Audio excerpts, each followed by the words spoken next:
ગઈ તારીખ 28/7/2026ના રોજ માધવપુર પોલીસ સ્ટેશન ખાતે માધવપુર પોલીસને એક પીડિતાની એવી ફરિયાદ હકીકત મળેલી છે, જેના આધારે માધવપુર પોલીસ સ્ટેશનમાં ગઈકાલે દુષ્કર્મનો એક ગુનો દાખલ કરવામાં આવેલો છે. ફરિયાદની હકીકત જોઈએ તો સદર ગામના જે પીડિતા છે એમની જોડે એક ઈસમ નામે ઋષિકેશ વ્યાસ રહે ભાવનગર નાઓએ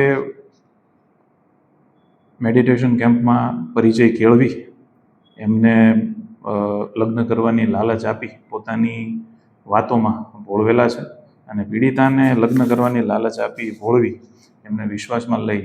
રાજકોટ અને જૂનાગઢ ખાતે અવારનવાર અલગ અલગ જગ્યાએ લઈ જઈ પીડિતાની ઈચ્છા વિરુદ્ધ પીડિતા સાથે શરીર સંબંધ બાંધી તેમના જે અણછાડતા ન્યૂડ ફોટોઝ જે છે એ પાડી અને પછી વાયરલ કરવાની ધમકી આપી પીડિતાને જેમ તેમ બોલી ગાળો બોલી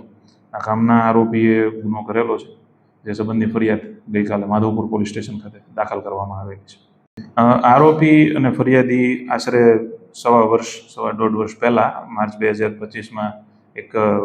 મેડિટેશન કેમ્પથી એકબીજાના પરિચયમાં આવેલા હોવાનું અમને ફરિયાદમાં